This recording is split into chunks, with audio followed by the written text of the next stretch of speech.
The 2020 Olympics are finally underway in Japan, Tokyo, despite ongoing fears about the COVID-19 pandemic that pushed back the Games by 1 year. More than 10,000 athletes from 206 countries are participating in the Games, originally scheduled to be held July 24th to August 9th, 2020. To keep the athletes safe, Olympic officials have banned spectators and implemented strict safety measures such as mask mandates, social distancing rules, and mandatory COVID-19 testing and vaccine requirement debates. Hello, I'm Dimyake Wakadielie, and this is Our Voices. Now today we'll take a look at the long road to the 2020 Olympics for African nations and hear from former Olympians about what it is like to compete at the Olympics. This and more on today's program. Stick around.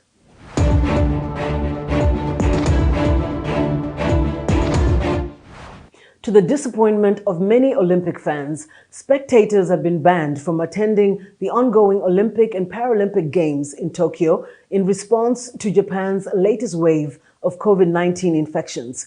For WEWE, Steve Ross has reaction from Tokyo. The Games of the 32nd Olympiad in 2020 are awarded to the city of Tokyo. Yeah! Joy from the Japanese delegation when the International Olympics Committee announced Tokyo had been picked to host the 2020 Olympics. Brand new sports venues, including a new national stadium, were built in anticipation of throngs of Olympic visitors. Officials saw the Games as an opportunity to promote the country's growing tourism industry and showcase omotenashi, Japanese-style hospitality.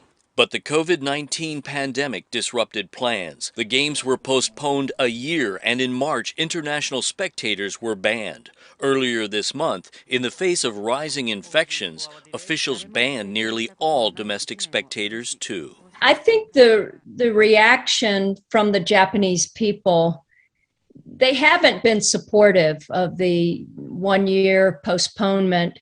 And this has been ongoing for months, and there's been a lack of enthusiasm. Professor of Public Diplomacy at Kyoto University of Foreign Studies, Nancy Snow, says athletes may be affected by competing in venues without spectators. This will impact the athletes. They're human beings. They're exceptionally talented, but they're still human beings. They have emotions, and they're going to feel that. You got to have fans for the Olympics. You got to have that buildup. You got to have the cheering. Even after years of promotion for the Tokyo Olympics, areas like the Asakusa district and Nakamise-dori market aren't filled with tourists like they were before the pandemic. Visitors are sparse and local vendors are hurting, like Mika Soka Hanaishi, who teaches tea ceremony fundamentals. I already lost 80% of the sales since last year. But obviously, I was expecting getting more, the time that the Olympics was open. Despite their apprehensions about hosting the Olympics, the decision to forbid almost all spectators is seen by many Japanese residents as regrettable, even if necessary. In terms of preventing spread of the pandemic, I think the choice to forbid spectators was the only way to open the Olympics. Well, live performances are held with large audiences, so I think it's a little sad that no spectators will be allowed at the Olympics. If these Olympics succeed, I think Japan's reputation will rise, but I wonder how much economic effect it will have because we will have spent more money by then. I think we won't know whether it's good or bad until it's over. Steve Ross for VOA News, Tokyo. Burkinabe triple jumper Hugues Fabrice Zango in January set a world record to hop, skip and jump more than 18 meters indoors. Zango is among the hundreds of athletes at the Tokyo Olympics and stands a good chance of bringing home Burkina Faso's first Olympic medal. Henry Wilkins reports from Ouagadougou. No Burkinabe has ever won a medal at the Olympic Games. Young athletes like Khaled Sawadogo, though, seen here practicing the triple jump, are taking inspiration from a former member of their athletics club who looks set to do just that. You know, when you start athletics in Burkina Faso, you have the impression that you are at the bottom of the ladder. But he proved by breaking the world record, jumping more than 18 meters, we can do it as well. À 18 mètres, à plus de 18 mètres, je veux dire. Donc déjà, ça nous montre que nous aussi on peut le faire. 28-year-old Hugues Fabrice Zango, shown in these pictures leaping into the record books in January, became the first person ever to jump more than 18 meters in an indoor triple jump. Optimism for his performance in Tokyo is running high. Alors, à une semaine des JO, franchement, il faut dire que la pression monte. The pressure is mounting because there are a lot of expectations at these Olympic Games. We are arriving with a lot of ambitions to bring back Burkina Faso's medal. That's a positive thing. It proves that we can accomplish great things. On va dire que c'est de bonnes choses, c'est de bon augure. Ça prouve que la tâche qu'on a à accomplir, elle est grande. Burkina Faso is one of the least developed countries in the world. It's also in the middle of a conflict that has ravaged parts of the country, displacing more than 1.2 million people. Zango said on Twitter earlier this month that winning the country's first medal could help bring hope for the country's future. Zango's parents, meanwhile, say the secret to producing an Olympic medal contender is spotting talent early and nurturing it. We knew from his early school years he was someone who was curious, who likes to learn and who likes to push himself as far as possible. As far as food went, he always told me that to be a good athlete, there are things he couldn't eat. I did what I could and helped him change his diet. Zango is also pursuing a PhD in electrical engineering at Artois University in France and fits his athletics career around his studies. His high school coach says his former student breaking the world record is already benefiting Burkinabe athletics, regardless of what happens in Tokyo. A lot of Burkinabe sportsmen can look up to Zango, but also many parents want their children to do athletics now. This is a really positive thing for us. Sawadogo, for one, says Zango has inspired him to aim for the Olympics. Yes, it is the dream of every athlete to go to the Olympics. I am aiming for 2024. I am making it my personal goal. As Burkina Faso waits with bated breath to see if Zango brings home a medal, the triple jump final is scheduled for August 5th. Henry Wilkins for VOA News, Ouagadougou, Burkina Faso. Zimbabwe has won several Olympic medals, including the coveted gold, first by the women's hockey team in the 1980 Moscow Olympics, and most recently from swimmer Kirsty Coventry, Zimbabwe's most celebrated medalist, who got the gold and silver in the 2008 Beijing Olympics. Gwyneth Dube, a former sprinter who represented Zimbabwe at the 2004 Athens Olympic Games in track and field, says it is every athlete's dream to be part of a winning team in local and international competitions. In an interview with Gibbs Dube of VOA's Zimbabwe service, Gwyneth Dube, who qualified but did not advance to the finals, shares some advice for aspiring Olympians. I always, as an athlete, you prepare very much, like everything that you do, your focus is to be the great athlete that you can possibly be. And also, I believe everybody, when you make it to that greater stage, which means you've put so much work, you've put so much effort, you've sacrificed so much for you to be at that stage. And I always say, you got to believe in you, and you got to do your best of that very day or whatever that competition you're going to do. Is really once you get to the Olympics, there's never a lesser or whatever. You are part of the community, which means you are talented and you're a great athlete. So there's never really do's and don'ts. And I always say, keep to your plan, even if it's challenging right now, because as I say, I think champions are made in times of when you are being tested. Because there is never a perfect time for a champion. When things get harder, when you have to prove your resilience, and when you have to stand up when things feels like you're going to lose, they're going to slip out of your hands, And that's what makes a champion. And I really, so proud of them that they have, even under the circumstances when you don't know the uncertainties, whether you're going to even make it to the Olympics, it's one thing. Then you qualify. When you've qualified and you've gone through, and then you also have this thing, that cloud that actually says, should I keep going? Will I be able to get to the stage and actually be able to perform? So now they're on the stage. Now you have, the situation is still the same, but you just gotta have to do the best. But when you look back and you say, I did it, I was there and I did my best. And I think that's the best thing you can actually do for yourself. Some people will say Zimbabwe doesn't have facilities for training athletes who perform at Tokyo Games and so forth. Is it a fact that the training facilities are maybe below standard or something like that? There are people that comes from all kinds of situations, but they end up actually being part of the community. I think that's the greatest thing. So instead of actually focusing on most of those things what we don't have, we can actually focus on the things that we have and what we could potentially bring out of that. So it's yes, things could be better, right?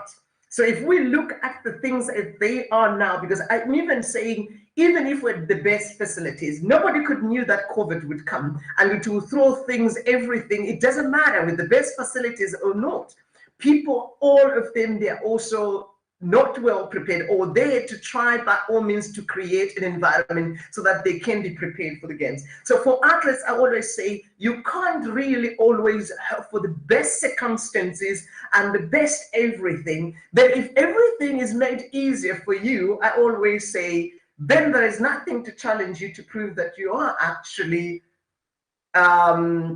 the greatest are made out of probably rubble, if I may say, because they have to prove their resilience. Yes, we hope things will be better, facilities will be provided for athletes so that we can have more in-depth. And I think the best part of that is when we give them those platforms, then they can be able to really not have to struggle to actually get certain things for them to, they can focus on the training and actually on their talent, showcasing their talent and their capabilities. Thanks, Gibbs. Now we're taking a short break, and when we come back, we'll hear from Olympians from Cameroon who know a thing or two about becoming a gold medalist. That's coming up next. Don't go away.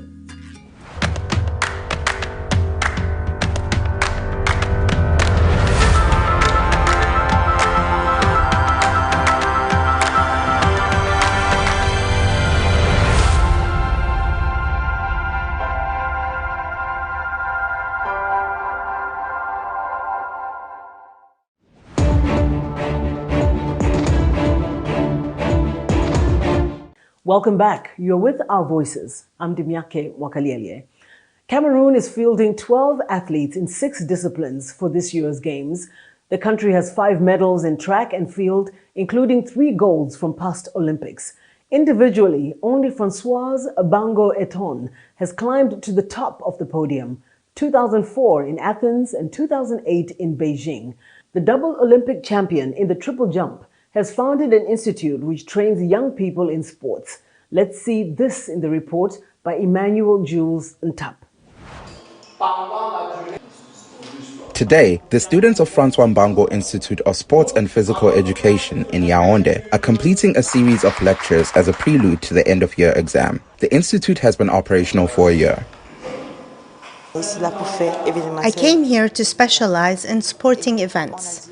We were told that we needed to study management first. I believe in the work of Françoise Mbongo, who is the founder of this school. I believe in what she does. On the eve of Olympic Games, notions about Olympism and its values were instilled in students during the science days. François Mbango recognizes that her career at the Olympic Games is a real source of motivation for students. On the walls of the campus are displayed photos of the coronation of the double Olympic champion in the triple jump and the honors rendered to her by the President of the Republic.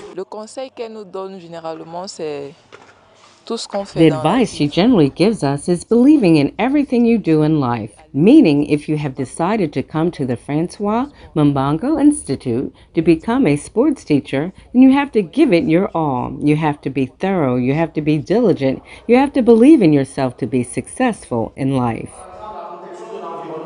Francois Mbango practiced the triple jump for 15 years. At the end of her career, she fell out with the Cameroonian Olympic Committee. In 2010, she acquired French nationality, but she does not forget her roots.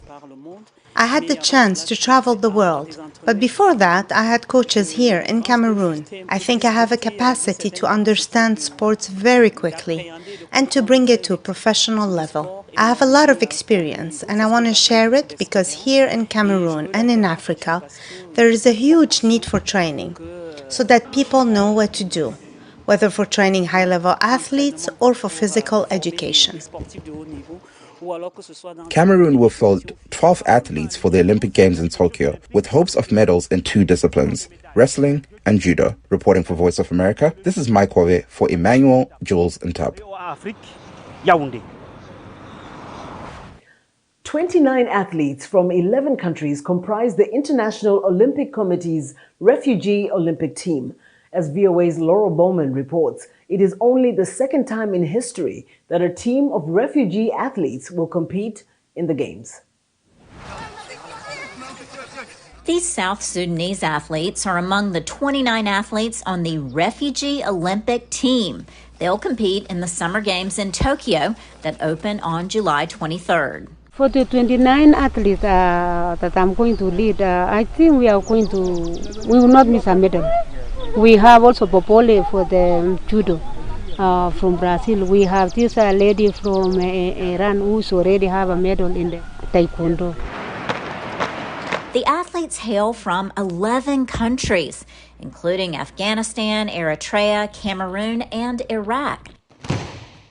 They'll compete in 12 sports, ranging from swimming and boxing to badminton and weightlifting. My expectation to all the refugees athletes to do their best and also give the message of hope to all the refugees around the world because they are representing the entire refugee community in the world. The Tokyo team was chosen from refugee athletes currently supported by the International Olympic Committee through a scholarship program. The IOC says it hopes the team will bring attention to the plight of the more than 80 million displaced people worldwide. It's a message to the entire world to make the world aware of the magnitude of this crisis, which is growing every day. And it's also a message that these forcibly displaced people are an enrichment to all our societies. A view shared by the athletes. Showing the world that refugee also can dream and showing the world that refugees has goals. And even though they survived wars, they still are living their dreams. It's just the second time in history that refugee athletes have competed in the Olympics. The first time was in Rio in 2016. Laurel Bowman, VOA News, Washington. Olympic officials are warning against what they say are divisive political protests at the Summer Games in Tokyo. But as Bill Gallo reports, the event may be the perfect opportunity for athletes' activism. Global Black Lives Matter protests. A Me Too movement in support of women's rights. Both sprung up in the years since the last Summer Olympics, and both may influence the Tokyo Games. I think we have a perfect storm, if you will, for an outburst of athlete activism that is rooted in fighting for Black freedom and also for human rights in general. In the U.S., professional basketball players have been at the forefront of anti-racism protests. Many will now compete in Tokyo. U.S. soccer star Megan Rapinoe has also been outspoken for equal pay. And I've been told that I don't deserve any more than less because I am a woman. Olympic protests aren't new. The most iconic was the Black Power salute by U.S. athletes Tommie Smith and John Carlos at the 1968 Games. the International Olympic Committee later introduced Rule 50, which bans player protests. The rule was loosened this year, but IOC chief Thomas Bach recently warned against what he called divisive protests, saying the podium and medal ceremonies are not meant for politics, which is ironic given that the IOC's own website praises Carlos and Smith as legends. And they say what courage it took for them to do that. And I agree, it took a lot of courage. But they've made a new rule. Even these guidelines do not permit there to be a new John Carlos or Tommy Smith at the Tokyo Olympics. Some conservatives in the U.S. say athletes should stick to sports, but the trend is in the other direction. The Olympics is no exception. The Olympic Games in international sport is so entwined with politics, with all of the national symbols. It's the flags, it's the anthems, it's the emblems on the uniform, the uniforms being in those national colors. It's the biggest platform many players will ever have, and it's likely we'll be seeing what matters most to them. Bill Gallo, WEWE News, Seoul. Do you think Olympic athletes should be able to use the Games as a platform for social causes? If so, why? Or why not? Tell us on our social media platforms. We are on Facebook, Instagram, and Twitter. Our handle is @VOA Our Voices. We are also on WhatsApp. Our number is on the screen. It's time now for another quick break. When we come back, Simonish will join us for our Women to Watch segment. Stay with us. We're bringing women's voices to the conversation, and more than that, we're building a community of inclusion and empowerment. Here in Kinshasa, campaigns to raise awareness against the spread of coronavirus are common, but getting that information to people who have no access to water, electricity, or money can be a challenge. We are here at Kalerwe Market, Uganda, Kampala, where in this whole market, women are crying out for their situations to change. For women, it will be better for us. I think a big thing for me is just being able to say that when these protests are happening, does it turn around into policy? Our kids are raped every single day. This movement got the government to listen. It really was powerful because it showed what is possible when men and women band together and say enough is enough. It's not necessary anymore to climb on a car. I can be in any place to cheer with the people.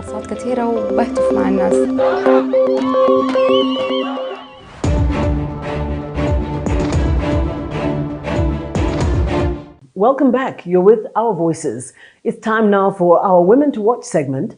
Simonish, it's all yours.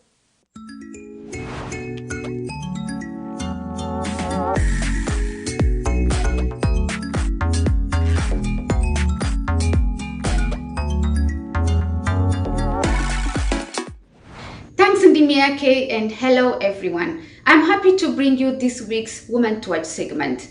Zimbabwe had 5 Olympic aspirants in the 2020 Tokyo Olympic, all hoping to bring home medals. Unfortunately, it didn't end well for one of them, Donata Katai, Zimbabwe's first black swimmer, who did not qualify to the next round despite breaking her own record. Only 17 years old, however, Katai still has time to shine. Well, I started swimming when I was 6 because we had like an infant swimming gala at the school I was at. The Southern African nation of Zimbabwe sent a black swimmer to the Olympics, the first from her country to go to the Games. Despite failing to reach the semifinals of the 100-meter backstroke, Katai recorded her personal best at the Aquatic Center in Tokyo, Japan.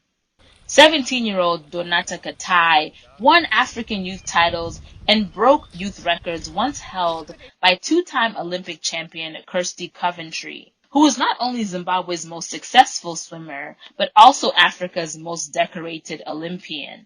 I think the first record I broke when I was 8 at the Les Brown pool was probably the most memorable one for me. Which one was that? 33 yards butterfly. Yeah, because obviously that's when I kind of realized that I was, good at swimming. Tokyo might have been too early for the teenager to succeed, but for now, Katai does represent a deeper breakthrough for Zimbabwe. Simone Manuel's gold medal in the 100-meter freestyle at the last Olympics in Rio de Janeiro was a seminal moment for Black swimmers. The American success sparked a conversation about why Black swimmers are so underrepresented. That's historically been the case in Southern Africa, where most successful swimmers like Coventry and South Africa's Chad Lacrosse and Cameron van der Berg are all white. But while swimming in the United States might still be struggling to diversify, Katai said it isn't anymore in Zimbabwe. I feel like we swim in some very different environments, because in America, obviously, there's not many people of color that swim, whereas in Zimbabwe, I'd say the majority of people who swim at the moment are people of color. So I guess her story would be very different from mine in that like place.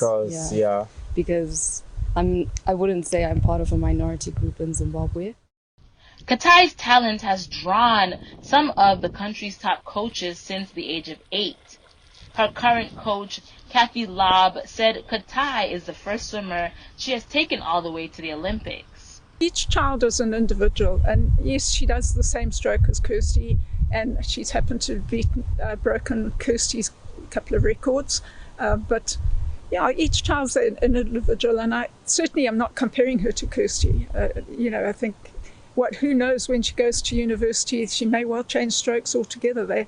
In America, they pull people onto the team according to what stroke they need, and she's got a very good butterfly as well.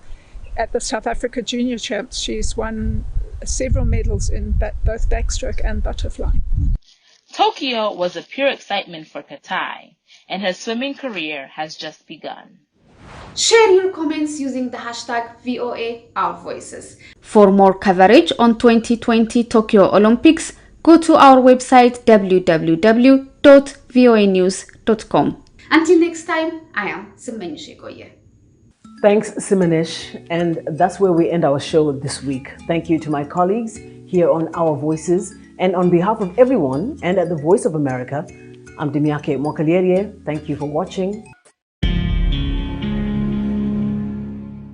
Global Education Link inakuletea On-Spot Admission Event 2021, yani udahili wa papo kwa papo katika vyuo vikuu nje ya nchi mwaka 2021, kuanzia ngazi ya diploma mpaka PhD. Tukio hili litafanyika pande 4 tofauti za Tanzania, likianzia Dar es Salaam, Zanzibar, Arusha na kuhitimishwa jijini Mwanza. Unachohitaji ni kuwa na matokeo yako na utapata udahili wa papo kwa papo na scholarship hadi 50%. Pia mkopo wa elimu ya juu nje nchi usio na riba wa hadi 70% ya gharama za masomo utatolewa. Kwa maelezo zaidi piga simu nambari 0656 200 200. Usikose fursa hii.